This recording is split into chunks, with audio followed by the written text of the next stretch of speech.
தமிழ்நாட்டில் அடுத்த 5 நாட்களுக்கு பல்வேறு பகுதிகளில் இடி மின்னலுடன் கூடிய கனமழைக்கு வாய்ப்பிருப்பதாக வானிலை மையம் எச்சரித்துள்ளது. இதன் காரணமாக பல்வேறு மாவட்டங்களுக்கு மஞ்சள் அலர்ட் எச்சரிக்கையும் விடுக்கப்பட்டுள்ளது.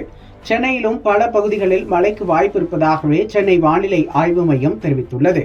கடந்த 24 மணி நேரத்தில் தமிழ்நாட்டில் ஓரிரு இடங்களிலும், குறிப்பாக தென் தமிழகத்தில் ஒரு சில இடங்களிலும், வட தமிழகத்தில் ஓரிரு இடங்களிலும், காரைக்கால் பகுதிகளிலும் மழை பெய்துள்ளது. புதுவையில் மிக லேசான மழை பதிவாகியுள்ளது. கடந்த 24 மணி நேரத்தில் அதிகபட்சமாக சிவகங்கையில் 50 மில்லிமீட்டர் மழை பெய்துள்ளது. மேலும் நீலகிரி பகுதியிலும் 40 மில்லிமீட்டர் மழை பெய்துள்ளது. இது தவிர கடலூர், கன்னியாகுமரி, திருநெல்வேலி உள்ளிட்ட பகுதிகளிலும் மழை பெய்தது.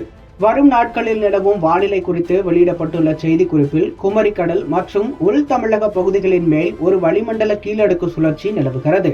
இதனால் அக்டோபர் 1ஆம் தேதி தமிழகத்தில் ஓரிரு இடங்களிலும், புதுவை மற்றும் காரைக்கால் பகுதிகளிலும் இடி மின்னலுடன் கூடிய லேசானது முதல் மிதமான மழை பெய்யக்கூடும் என்றும், கோயம்புத்தூர் மாவட்ட மலைப்பகுதிகள், நீலகிரி, திருப்பூர் மற்றும் ஈரோடு மாவட்டங்களிலும் ஓரிரு இடங்களில் கனமழை பெய்ய வாய்ப்புள்ளதாகவும் தெரிவிக்கப்பட்டுள்ளது.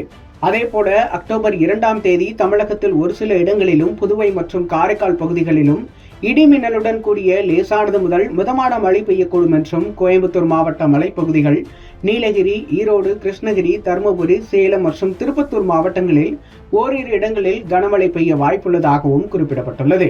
அதேபோல அக்டோபர் 3ஆம் தேதியும் தமிழகத்தில் ஒரு சில இடங்களிலும், புதுவை மற்றும் காரைக்கால் பகுதிகளிலும் இடி மின்னலுடன் கூடிய லேசானது முதல் மிதமான மழை பெய்யக்கூடும் என்றும் தெரிவிக்கப்பட்டுள்ளது. ராமநாதபுரம், சிவகங்கை, புதுக்கோட்டை, தஞ்சாவூர், திருவாரூர், நாகப்பட்டினம், மயிலாடுதுறை, கடலூர், தேனி, திண்டுக்கல், கள்ளக்குறிச்சி, கிருஷ்ணகிரி, தருமபுரி, திருப்பத்தூர், வேலூர், ராணிப்பேட்டை, திருவண்ணாமலை, திருச்சிராப்பள்ளி மாவட்டங்கள் மற்றும் புதுச்சேரி, காரைக்கால் பகுதிகளிலும் ஓரிரு இடங்களில் கனமழை பெய்ய வாய்ப்புள்ளதாக அறிவிக்கப்பட்டுள்ளது. இதேபோல அக்டோபர் 4ஆம் தேதியும் தமிழகத்தில் அநேக இடங்களிலும், புதுவை மற்றும் காரைக்கால் பகுதிகளிலும் இடி மின்னலுடன் கூடிய லேசானது முதல் மிதமான மழை பெய்யக்கூடும் என்றும் தெரிவிக்கப்பட்டுள்ளது. குறிப்பாக புதுக்கோட்டை, தஞ்சாவூர், திருவாரூர், நாகப்பட்டினம், மயிலாடுதுறை, கடலூர், விழுப்புரம், செங்கல்பட்டு, காஞ்சிபுரம், ராணிப்பேட்டை, அரியலூர், பெரம்பலூர், கள்ளக்குறிச்சி, வேலூர், திருவண்ணாமலை, திருப்பத்தூர் மாவட்டங்கள் மற்றும் புதுச்சேரி, காரைக்கால் பகுதிகளிலும் ஓரிரு இடங்களில் கனமழை பெய்ய வாய்ப்புள்ளதாக தெரிவிக்கப்பட்டுள்ளது. இதேபோல அக்டோபர் 5, 6, 7 ஆகிய தேதிகளில் தமிழகத்தின் அநேக இடங்களிலும், புதுவை மற்றும் காரைக்கால் பகுதிகளிலும் லேசானது முதல் மிதமான மழை பெய்யக்கூடும் என்று தெரிவிக்கப்பட்டுள்ளது.